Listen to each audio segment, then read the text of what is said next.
Important now. I think this is our fifth live so far during this pandemic. And I'm here today with Gordon Mullan, who is joining us from the UK. So we had a guest from the US last week, Azul Toronas, and now we've got a guest from the UK. I wonder where our next guest is going to come from. It's very exciting. Guests from all over the world. Hi, Gordon. Hello there. I was going to say good morning. It's good morning for me. It's not good morning for you. I should be used to this. My family live in New Zealand. Yeah. So your wife is from New Zealand, is that right? No, she's not. But it was my family that emigrated and left me behind. So we're not Wow. originally native to New Zealand. We can go through the story of how that came about if you want. But yes, and Sure. we're both English. Oh, okay. Rightio. Yeah, well, we can talk about whatever you like. But why we're here today is because we connected through the Be Live group. So Be Live, for those who don't know, is the platform that we use to do the live streaming. And Gordon is in that group as well. And I invited people to come on the show. I thought, why not get a huge range of people on the show? And Gordon put his hand up and contacted me. I think it was through that group, or it might have been through, it was Yeah, through that it group. I was. just wanted It to make was. sure it wasn't through another group. And yeah, because the whole idea is to get as many different voices from different people on the show and talk about what's important now as opposed to what might have been important prior to the pandemic. So, Gordon, tell me a little bit about you. Okay. So my professional background is as a business analyst. I am an analyst by both birth and training, effectively. That's kind of the way my brain is wired. And for those of you who have no idea what a business analyst is, essentially I used to describe it as being as an interpreter. So I would sit between, a software development team and the business, and I would help the business figure out what they needed. And then I used to say, translate that into what the software development team was going to build. I don't describe my job that way anymore. I describe myself as a facilitator. My job is to help the business and the development team understand each other so well and talk to each other so well that they don't need me anymore. That's kind of where I see myself. So that's my professional background. Yeah. But I have always, through my life, had interests in lots of different things. I have very often had some form of side hustle going on. So over time, with my first wife, we owned and ran a complementary health and beauty clinic. I have built websites, I've done SEO, I've done copywriting, I've done small business marketing. With my current wife, we do property investment and development. We own and run a franchise. And my current passion, and has been for a number of years now, is teaching entrepreneurs how to do what they do over video so that their businesses can survive and thrive online. And I started off by teaching my colleagues how to do what I do, because my current day job, I live and breathe remote work. I live and breathe being on, doing stuff online and building large and complex systems and collaborating when you're not in the same room. And I took what I learned there, coached my colleagues first, then my company's clients, and I'm now teaching external people as well. And that's what my real passion is. I love talking about how you can connect and create rapport online. Wow, you're certainly up to a lot. I mean, you must be very busy. So, okay, so I'm really getting a picture of what was really important to you before all this went down. And what I'm hearing is that you actually really love having many irons in the fire. Would that be right? That's absolutely right, yes. Yeah. So, okay. So tell me about your experience when the lockdown started happening and everyone started staying home. What was that like for you? Okay. So in some respects, it was business as usual. As I say, because for my day job, I spend huge amounts of my time every day working with people who aren't in the same room as me. The fact that I happen to be at home rather than in either my company office or my client office, in terms of my organization side of things, makes no difference. The things that I've noticed on that side of things is that, and this is for our organization, some of our clients are more used to that than others. They may be used to having a remote development team, they're not used to all being at home themselves and scattered and not actually being able to go and sit in a meeting room somewhere. So that's been a noticeable change. Obviously, I'm now at home all the time, and one of the huge benefits for me of this is that my current client, corporate client that I've been working for, it's a 4.5 hour round trip to get from my house to their office and back again. So it's, the fact that I'm saving 4.5 hours commute every day, that's a big win. Yeah. So that's really good. Obviously, the other side is that sort of on the downsides, my wife and I are both dancers. I mean, again, something else that we do. It's a hobby, but obviously, yeah. So we, I've been dancing modern jive for 26 years now. Would you believe? I actually taught dance for 12 years. Not as a full-time job, just as sort of an evening thing. And I've been dancing modern blues for about 10 years now. My wife also dances jive and blues, and she also was teaching Argentine tango. Wow. Obviously, dance is one of those things that you can't do when social distancing is around. It is very difficult to do partner dance, Yeah. and especially sort of particularly the blues side of things, which is absolutely up close when you're dancing. So that's been a real loss for us. That's our main hobby, our main exercise, our main social outlet in terms of seeing friends is going out and doing dancing. So we're really, really missing that. But we have found some ways around it to an extent. We obviously have a number of friends who are dance organizers, and I've actually helped a number of them run dance freestyles online, which sounds really weird because people can't actually dance together. But obviously, some people are locked down at home with their partner who does dance. So, like, I'm very fortunate with Ruth, we can dance. But just helping them sort of set up the audio and the video. And actually, one of them, we've never actually got to go to the physical freestyle, but because now it's run online, we've actually been able to join in and listen to the music that her and her DJs play. We've had the disco lights set up in the kitchen, we've had the webcam set up, so we've been dancing in the kitchen and we've been chatting and sort of dancing independently with people the other side of the screen as well. So but we miss the physical closeness. We miss the actually seeing the friend side of things. Again, family, they live in New Zealand. This is how I interact with them normally. So again, no change on that one. But my wife's family, she's got sort of elderly parents. Her mother, unfortunately, is in a care home and really not very well at the moment. So that's really quite hard, is not being able to go and see them, go and spend time with them, go and comfort them with everything that's going on at the moment. So there's some things haven't changed because that's kind of how I'm used to doing stuff, but some stuff, we've missed that physical aspect. Yeah. So what's your reaction like when, so our chief health officer got on a press conference the other day and said, oh, well, social distancing is just going to become a way of life. Everyone's just going to have to get used to being, to living life differently and being apart from people. So what do you have to say about that? Short answer, I really hope that's not true. I understand the necessity for it, whilst we don't have an adequate means of or any other adequate means of containing it, getting that transmission rate down.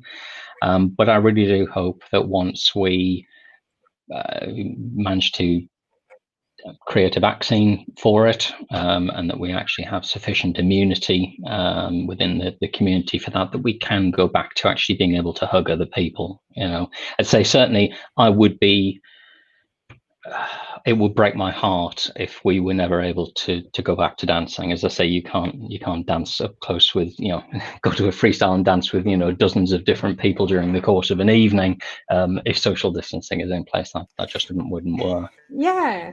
I mean, how would people be expected to meet other people? How would people, like, it just sort of goes against everything we are as human beings, don't you think? Like we're just Absolutely. drawn to be Yeah. connected. Yeah. And Human yeah, touch is hugely important. Um, yeah, that physical proximity, I think it would be massively detrimental. And I mean, we're already seeing this, with the effect that it's having on people's mental health, being locked down at home, being isolated from other human beings. We are social animals, by nature. All right, some of us are more introverted or yeah, extroverted, but as a sweeping generalization, we are a social species, and I think not being able to be social, not being able to be physically close to people, and I think having that level of anxiety and stress put on, it's by touching somebody, am I going to catch something? Am I potentially going to give them something? Are they then going to give it to an elderly parent and cause them yeah. issue or whatever? Yeah. I mean, props to you though for establishing a way to interact with people and dance with people and online. Like I do an online Zumba class and I've had some connectivity issues. I've had some yeah, so that's been an interesting experience, but for the main part, I had a good workout. I still managed to have some fun, and even though I couldn't see everybody because everyone was muted or the cameras were off, I still knew that they were there, and there was something like Yeah, 50 people doing the same class.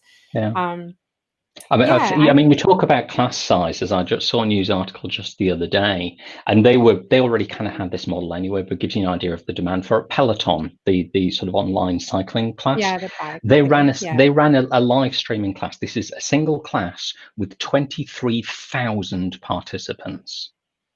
Whoa, 23,000. 23,000 participants. So How is that even possible? because their Like, platform is set up for it, it is designed. I mean, their whole business is live streaming exercise classes, so you can sit yeah. on your exercise bike at home and do it. So yes, I mean, I actually worked with an exercise instructor. She teaches broga rather than yoga. I'm not sure whether that's sort of yoga for male hipster, Broga. yoga for hipsters, bro yoga. Also I don't for know. guys, But it's bro not. I mean, yoga. it was actually all women that was on the class, and she Okay. teaches this high intensity interval training stuff as well. But I'm seeing a lot of people doing this, and we see it on the TV as well. And you get instructors who are basically they've set their laptop up in their room, they've got music playing in the room, and they're shouting over the music at the laptop. I don't know whether that's how your Zumba instructor's doing it, and it sounds fairly shocking most of the time. So. There's Mm. definitely better and relatively simple ways of doing that. Like, when you think about it, so the thing that occurred to me was, if you wanna go and try something different, Mm, but, there's that social thing of like, "Oh, gotta show up and people are gonna look at me and, gonna meet new people," and, that can be quite daunting, right? it can. So it's that experience of, well, I can just try it without anyone no one has to know. I mean, do I you guess. think that that's maybe a hidden advantage to everything we're experiencing at the moment? Uh, a little. I think, again, I'll go back to the dance example where I said this particular organizer, because of where she is, it's really too far for us to go, certainly during the week. For an evening, sort of a weekend sort of evening, maybe. So there's some things that we've been able to go to, property networking events. Again, I've been facilitating, moving quite a number of these online as well. So there's ones there where they are simply too far away to go just for a couple of hours for the evening and then come back. So I've been attending events that I wouldn't otherwise have attended because of this. And I think because people have got the time and they are looking for ways to connect and ways to keep themselves busy and new skills to learn or new hobbies to develop. Mm, So I think there is absolutely an element of going and doing that. I always mm, think it's a little bit of a shame when people don't take that opportunity to broaden their network and broaden their social network and social connections as well. But as I say, because I coach in this stuff, what I get a lot when I say to people, one of the first things, turn your camera on. It took me ages to realize why people don't like turning their camera on. And for yeah, most people, it has absolutely nothing to do with the fact that other people can see them. That's not the Yeah. problem. It's the fact they can see themselves. That's what's really the issue. Mm. Because if I was talking to you face to face, or talking to anybody face to face, and whilst you were talking, I was holding up a mirror so that you could see what you looked like while you were talking to me, I pretty much guarantee that you would get so distracted and off put by it that you would just kind of go, I just don't want to talk to you anymore. That's so true. Or then, And you scratch your nose and yeah, you you just don't wanna think about what you look like whilst you're talking to people. You don't think about, okay, I've just lost your video feed. Hopefully you can still hear me. I did it on purpose. I Okay. did it on purpose. All good. So yeah, warn me next time. Sorry. So it's all right. It's fine.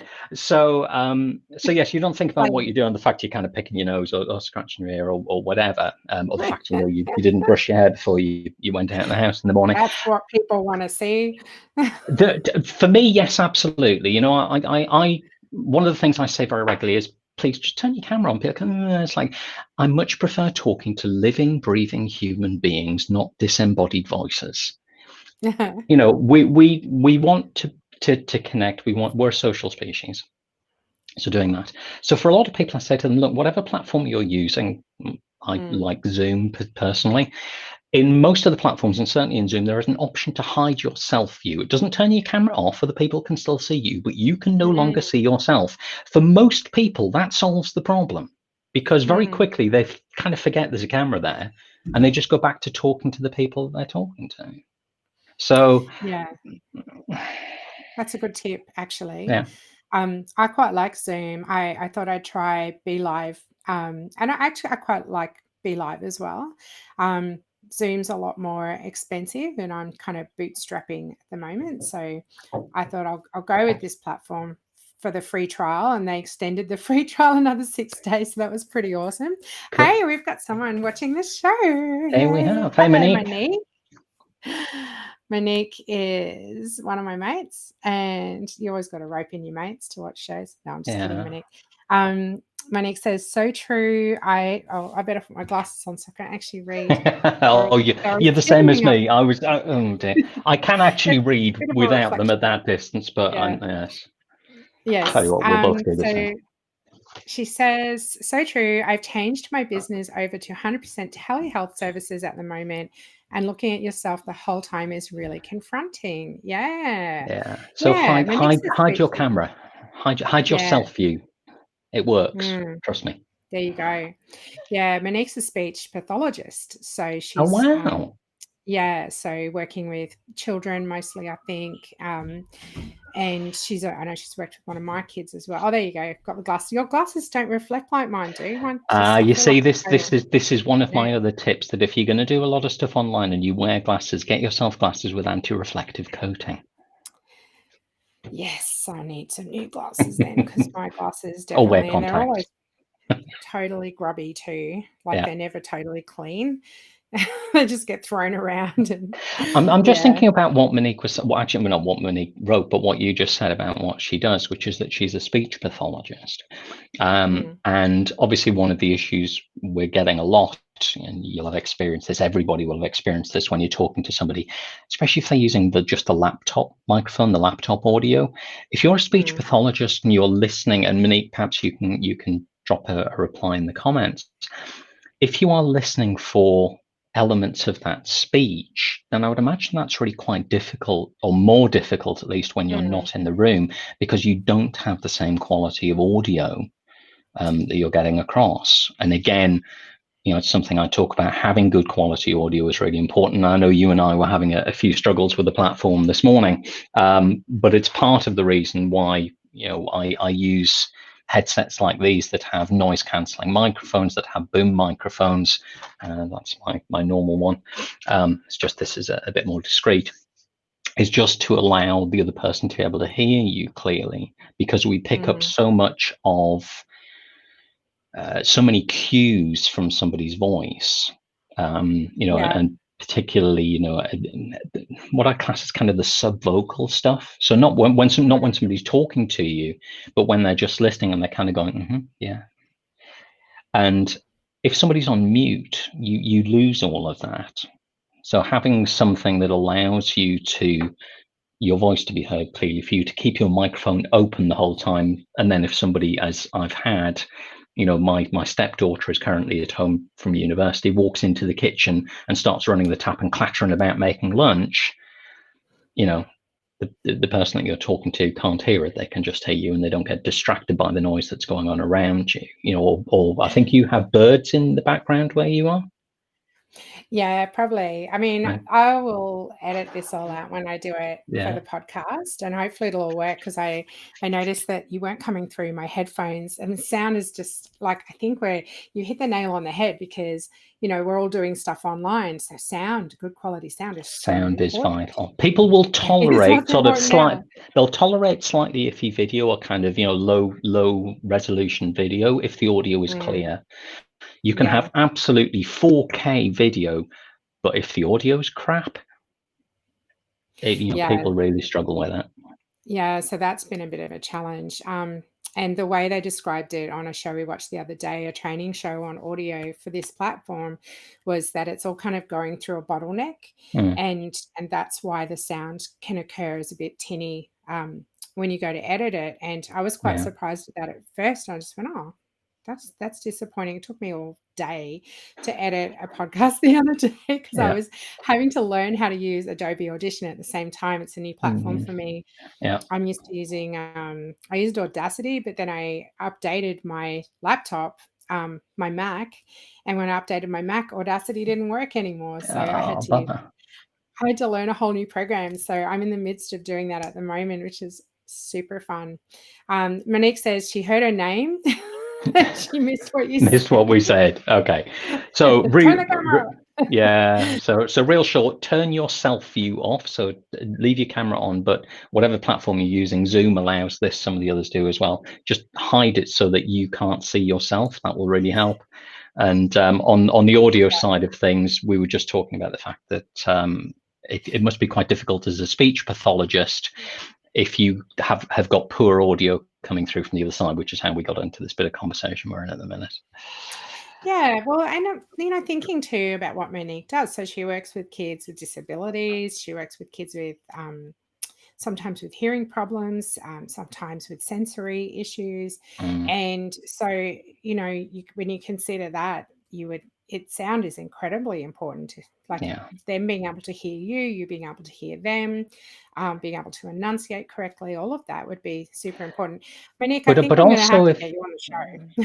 yeah, but also, from what you've just said there, Yeah. if you've got kids who suffer with communication issues, then that the body language, those visual cues, I would imagine, are also hugely important. Because we use yeah. So there, we've got the comment in. Have to rely on all the audio and visual cues. So again, helping the people that you're working with Mm. to be able to be seen and heard, both literally and metaphorically. And that's what we want as human beings, is to be seen and heard. I very often refer back to the work that Google did. They spent several years looking at what makes high performing teams. And the number one attribute, the most important thing, is a thing called psychological safety. And there's whole TED Yeah. Talks and stuff around as well, Amy Edmondson. But that is about being seen and heard, being able to bring your whole self to work or to a situation. So as I'm doing here, actually sitting far enough back from the camera so that you Mm. can actually see my body language, so you can actually, it does feel much more like we're at least sitting across a table from each other, rather than me kind of sort of looming down the front end of a webcam, which would be really weird if I was talking to you that close in real life. Yeah, I mean, I'd be super embarrassed to show you what my room looks like. This is my room, my bedroom, Yeah. and I'd be super embarrassed to show you what the rest of this room looks like, because all I don't. This sounds a bit reverse sexist, but all women seem to have a chair in their room which is for piling laundry on.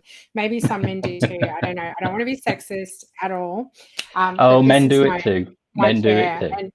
and so all that stuff that was on here, oh, there's still oh, look at that, a Wookiee. Some kids Oh, left that there. Aw. Um, but yeah, so this is my podcasting chair now because it's the best room in the house, other than the little under the little cupboard under the stairs, but I can't fit in there. So yeah, this is going to have to do for now until we move house. But yeah. yeah, so I just chuck everything on the bed. Well, I'll This is tell what you, you have to do. I'll tell you two things to the solutions for um, cluttered rooms. So if, and again, this applies to anybody. So if you are kind of working from a bedroom type scenario, you remember, and you'll have seen them at the very least in films, where somebody, the woman goes behind a screen and undresses and is sort of throwing the clothes over this kind of folding screen.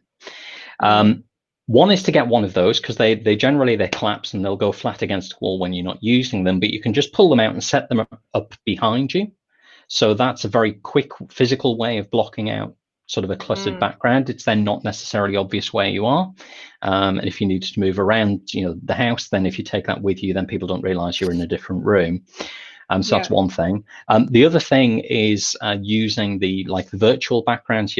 I'm sure, have seen people doing this on Zoom, and some of the Teams is now allowing it as well. Yeah, I we've played with that. They're not that great. Yeah.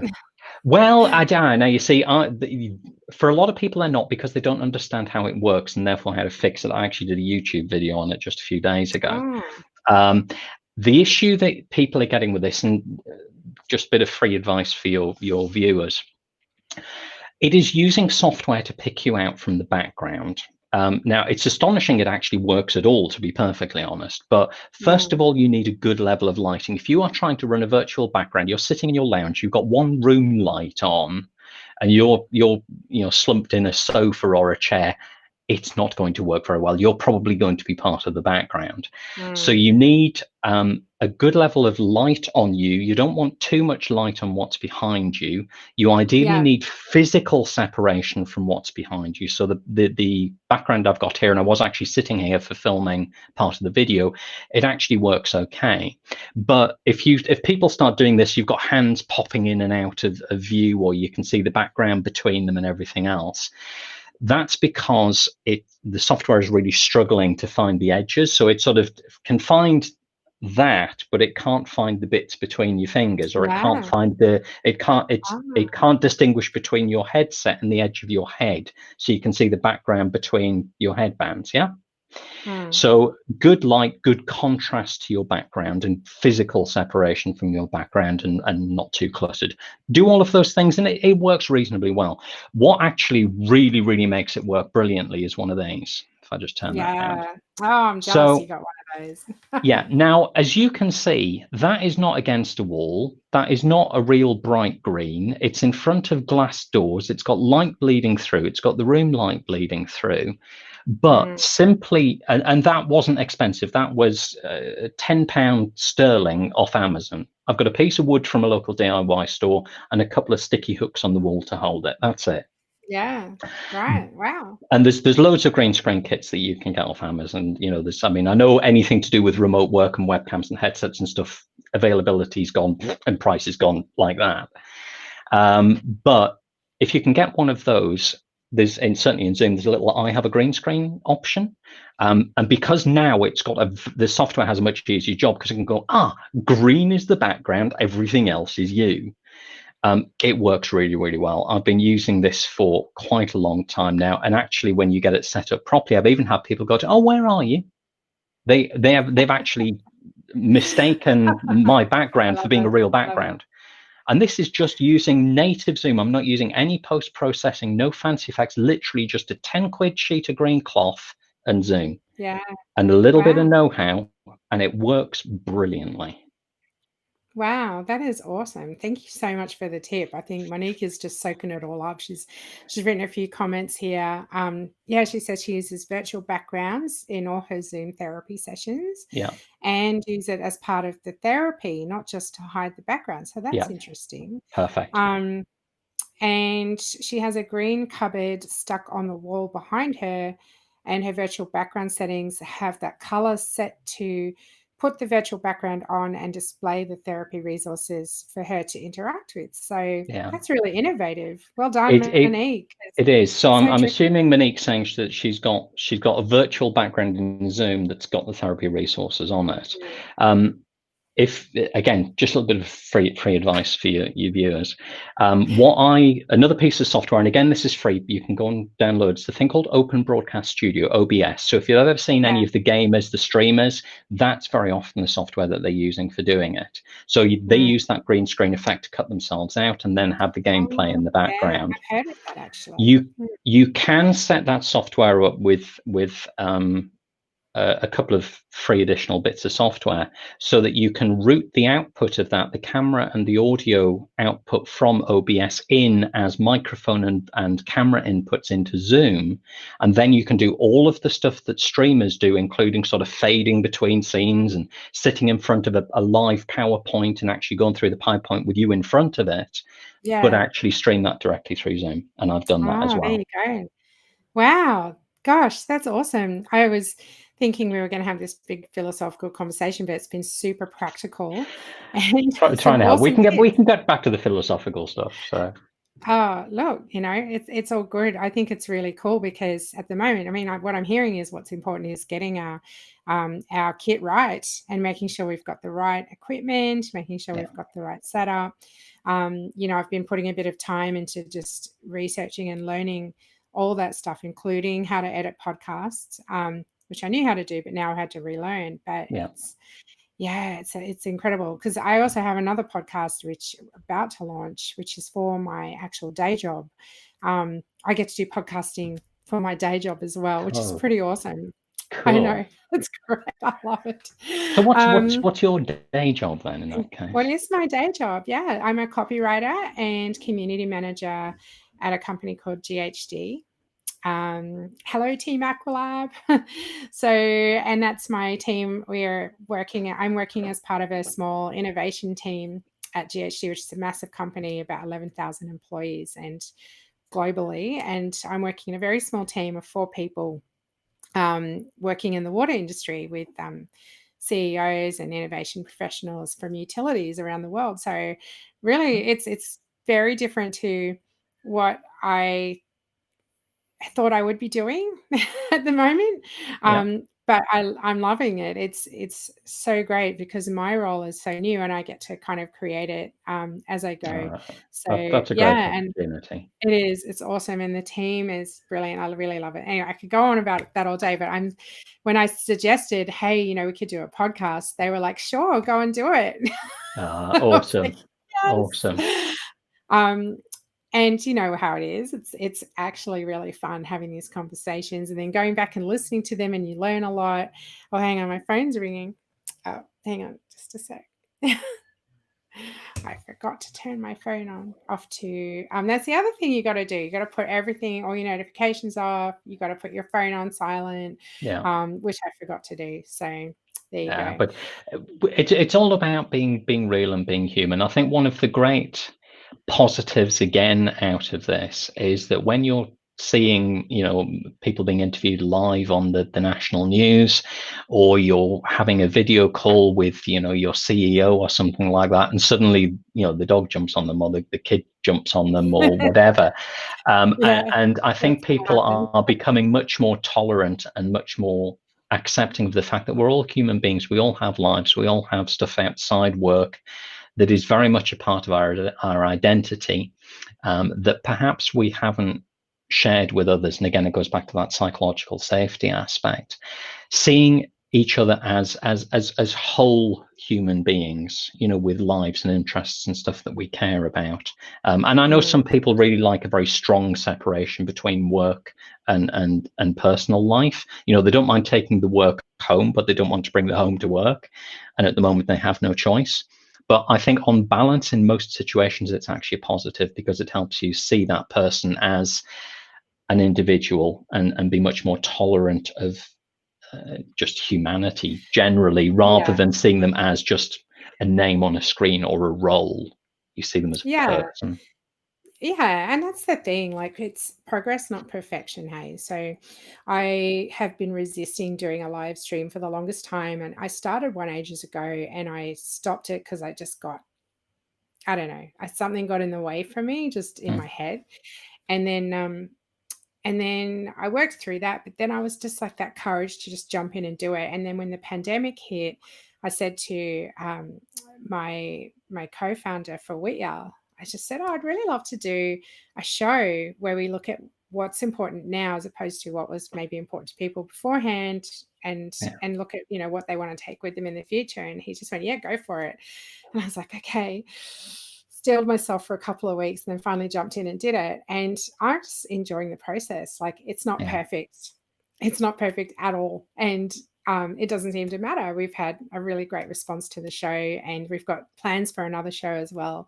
Um, which I won't talk about just now, but I'm just seeding that there. I'll let Nathan talk cool. about it when he gets on this show eventually. I'll get him on the show. So yeah, and it is true. Like, it doesn't have to be perfect. It has to be human, and Yeah, we're all really good at that. So yeah, I think that's a really awesome point. Thank you for sharing it. So yeah. what's next for you? Like, when all this is over, all is said and done, and you can go back out into the world, like, what's going to change for you going forward? Oh, I think for me, I want, working from home, doing, to be much more a part of what I do. If I could, and I've been very, honest with this with my company as well. If there was a way for me to simply do what I do from home, full time, then that would suit me nicely. And I think for a lot of organisations, they are re-examining whether they actually physically need people in an office. So I think that would be a real benefit. I am intending to do quite a lot more of the coaching side of things, and teaching people how to collaborate online and move stuff online and work with people that they aren't in the same space as. Um, and I think also, going back to what's important during the lockdown and what I hope will continue afterwards. I think we're seeing a lot of people going out and reconnecting with nature and seeing what's outside. And I know for some people, they're not in a physical environment where they have access to that kind of space. We're very fortunate here, that the house that we live in is on the edge of a smallish village, in the Midlands in England. We can Mm. walk out of our front door. Literally, we've got fields outside our front door. Oh, nice. So to be able to go and walk about and do that and enjoy that, and we've actually explored areas of the village that we never had seen before, because Mm. when you are forced to be cooped up in the house all day, to be able to go out at least once a day and go out for a walk for half an hour, an hour, you kind of go, well, where does that path go? So Mm. I definitely want to keep that up, to keep that connection with nature up, and to go out and walk more and explore more. Mm. Um, but yeah, so I think being able to do more of the online stuff and not have to waste time, and all the environmental aspects of travel as well. I mean, I don't want to stop travel completely. Again, as I said, my family live in New Zealand, so yes, I'm sorry for the carbon emissions, but I do actually want to get in a plane and go and see my family. Or perhaps if Elon Musk gets himself sorted out, I'd very much like to jump on the Starship and be able to go from London to Auckland in an hour. That would be even better. Um, Oh, but yeah. That could not be not having to do 4.5 hour round trip commutes, not having to wedge myself into the London Underground and somebody else's sweaty armpits, would be absolutely fabulous. If we didn't have to do that. So yeah, yeah. that's probably the main things for Yeah. me. And go dancing. And Hey? go. Oh, you And God, do yes, good get back to dancing. dancing. Yes, I Oh, don't really want to have to awesome. be dancing in a hazmat suit. So it gets sweaty Yeah. enough as it is. I think I'd be drowning Yeah. inside the hazmat suit. Yeah. There's something to be said for, I don't know. It's funny how we've complained a lot in the past about being disconnected because we've spent a lot of our lives online, and yet what really surprises me is noticing just how much of our lives is about connecting with other human beings in real life. Yeah, I just hadn't really thought about it that much until now. How about you? Um, I probably had, again, for a number of reasons, partly being a dancer. I mean, again, particularly the nature of the style of dance that we do. Yes, people have gone there to dance with other people, so there's an element of implied acceptance of what you're doing anyway. You're not just walking up to a complete random stranger in the street and kind of going, "Come here." Um, Yeah. but you do need Free to, hugs. yeah. Actually, some people do, but again, that's sort of invited.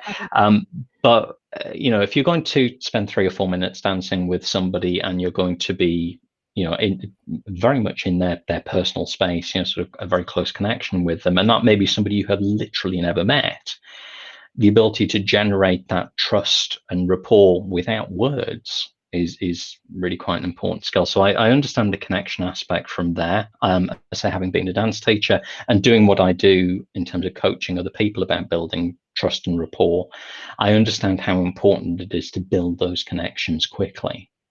And so I think when you are forced to be socially distant. I don't really like the term socially distant. You and I are not being socially distant right now. We're being very social. We're being Yeah, there's we're nothing being distant about it. physically distant. It's a different thing. Mm. We're actually being asking to the Yeah, physically distance, not actually, socially distance. you're very right now that you think about it. It's almost like an oxymoron. Social means together, doesn't Yeah, it? Or something we like are along those together. We are lines.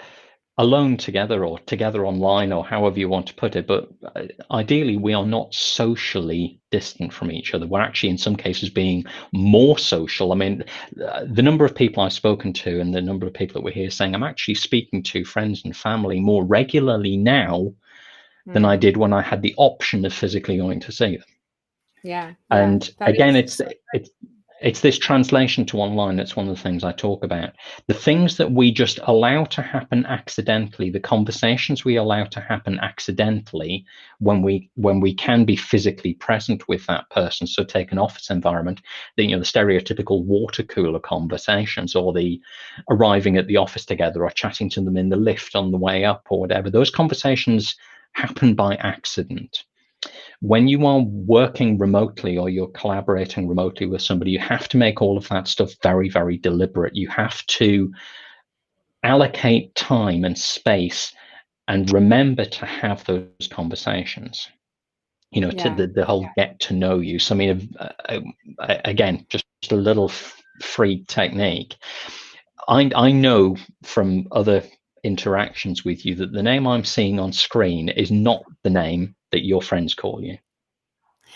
Caroline Salamis Caroline. McCullough, yeah, um, That's your that's a long full name. story. Yeah. Yeah, that's But my full name. but you prefer Kaz. No, I prefer Cara actually. Cara. Okay, so there we go. That's another long story. All right. But we Too long we've for just the kind time of we've got we've left. just kind of illustrated the point. So Yeah, when you start talking to somebody, even when, because I work with a lot of particularly Central and Eastern Europeans, so I get lots of Alexanders and Alexanders and Volhas and lots of things. So I yeah, learned very, very quickly that the name that comes up on screen is very often not the name that they prefer to use. So I will say to them, yeah. okay, Alexander, Figure out how to change what it. would you prefer me to call you? What do your friends call you? And I'm very deliberate about that phrasing, because if I can get them to tell me that, and most people will very happily, and that's the name Mm, I use with them, their subconscious association now when I'm talking to them and I'm using that name is it is a friend. I've already mm. ratcheted up that level of trust and rapport instantly just by using the name that they recognize.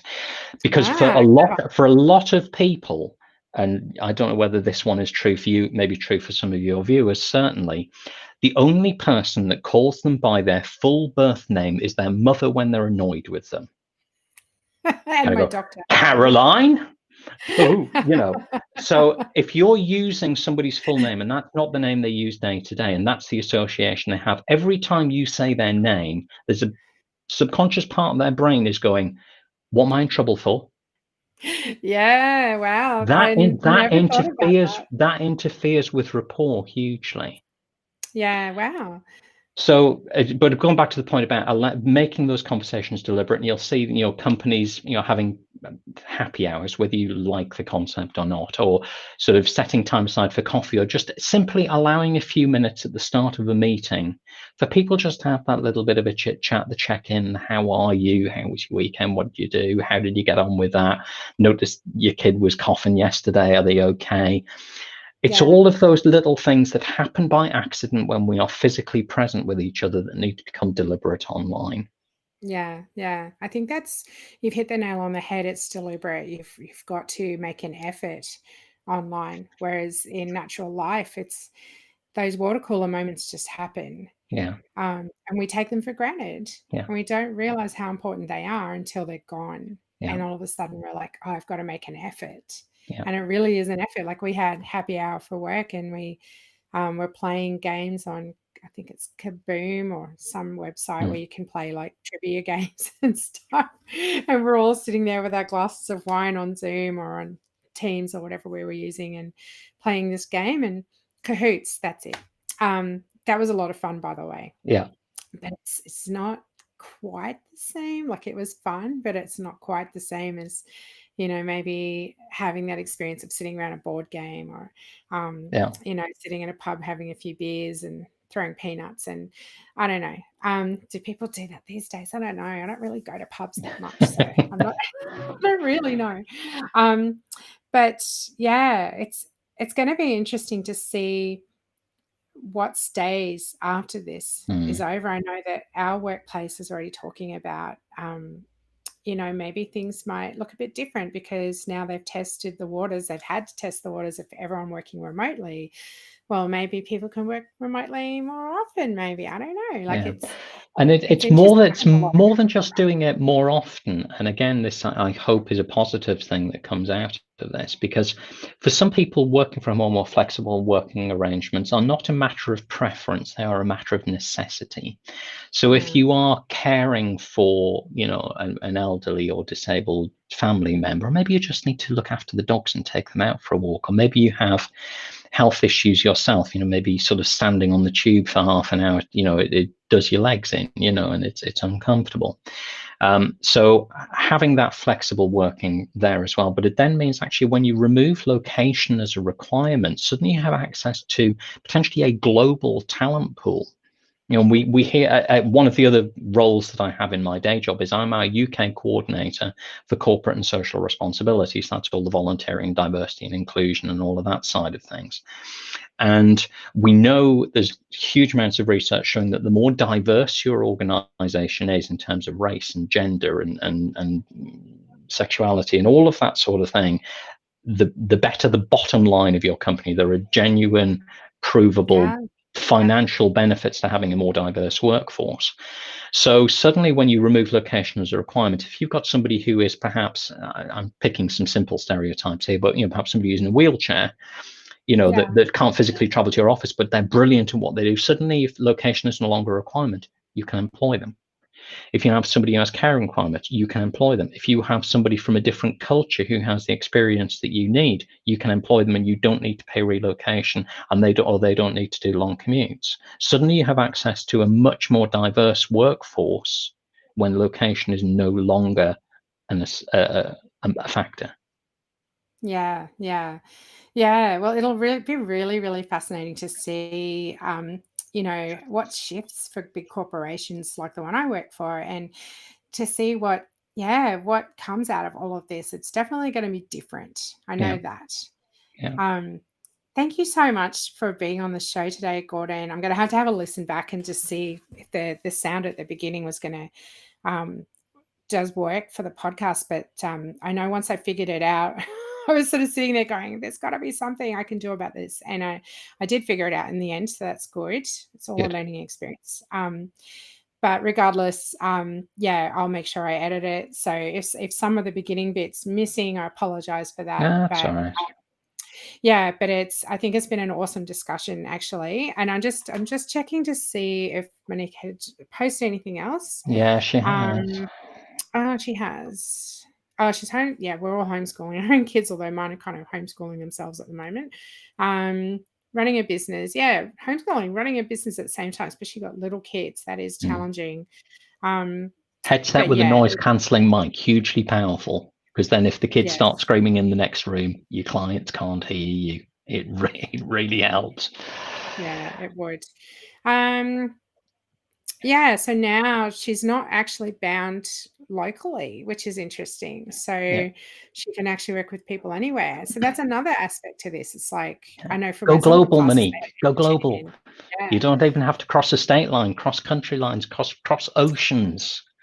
There you go. So yeah, so it opens up a whole bunch of new opportunities. Hey. Yeah, it does. I like to look on the positives. I like to look for the opportunities in a situation rather than the negatives. As you know from some of the conversations we had prior to this, and we're sort of out of time.